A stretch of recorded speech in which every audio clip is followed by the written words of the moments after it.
about. Your ability to step up and lead, even when you are the one faced with tremendous adversity. I had to learn about this the hard way. It happened right after I graduated from UCLA when I got a scholarship to go to film school at New York University. I had this dream of being a filmmaker, and my dreams seemed to be coming true. So I moved to Manhattan, and I get this amazing apartment in Greenwich Village. I was doing really well in film school. I was dating. It was awesome.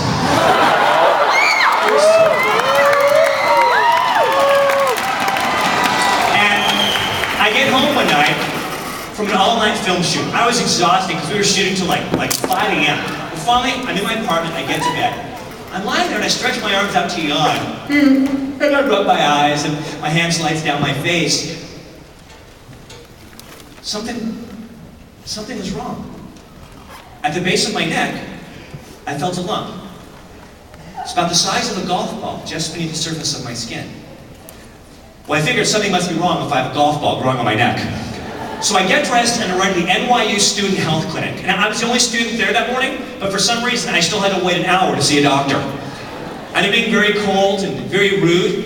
They wouldn't even call me by my name, Scott Greenberg, only by my student ID number, 561657365. Well, an hour goes by, this little window opens up, this really mean nurse speaks out, and she's like, 561657365, the doctor's ready to see you, go through those doors. I was like, okay, so me and my lump get up and go through the doors, but she isn't there. By myself, I have to find the doctor. So I wandered down this long corridor until I find an examination room. I step inside and I wait like 20 more minutes until finally Dr. Shapiro shows up. He asks me some questions and examines me, and listen to what he says. Scott, what you have at the base of your neck is what we call a swollen lymph node. And usually lymph nodes swell up like that when you have some sort of virus. Well, at first I was relieved. I was thinking, okay, I'm just catching a cold. But then I saw the way he was looking at me, and suddenly I realized exactly what he was talking about. And I said, wait a second, Doc, a virus? Are you implying that I might have HIV?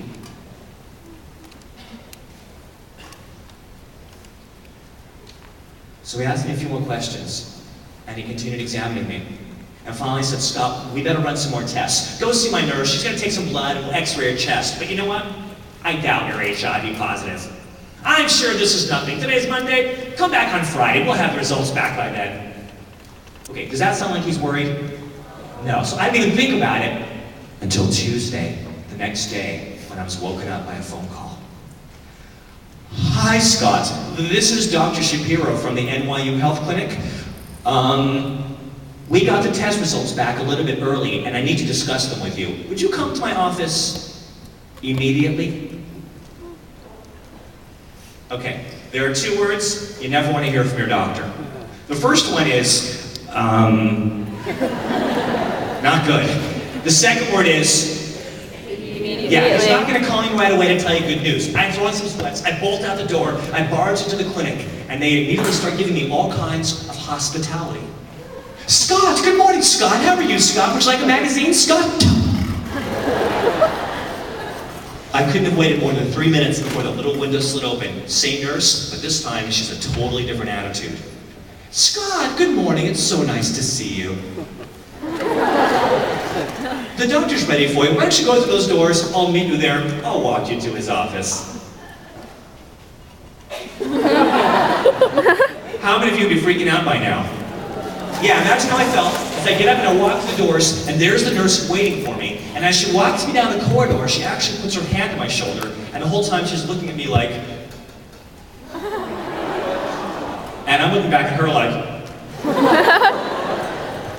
We go past the examination room into the doctor's private office. He invites me to sit as he picks up the phone. Lana, please hold all my calls.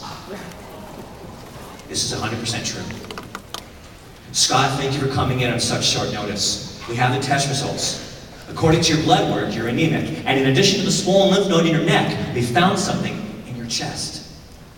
He hangs my x-ray up in a light box, and I couldn't believe it. In the center of my chest was this mysterious round white spot, the size of a softball. I said, Doc, what's that white mark? And he says, that's a tumor. A tumor? Anemic? Swollen lymph node? Get out of here, Doc. I feel fine. That's not my x-ray. Come on. What are you telling me? He turns off the light, pulls down my x-ray, and he says, Scott, you have cancer.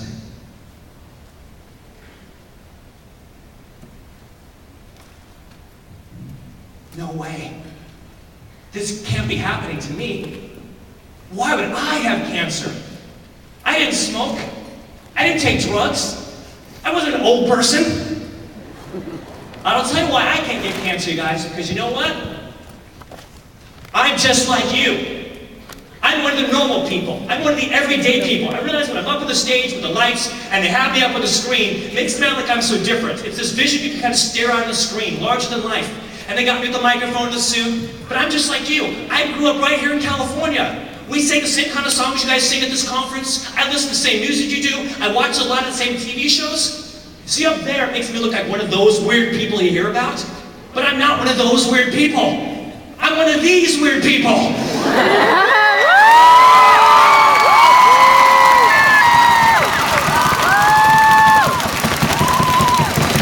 So, I wanted to know, why was this happening to one of us? Why was this happening to me? I've since learned it's not just me. We have a tendency in service organizations like Key Club to think in terms of the us and the them. The them being those poor kids in Africa.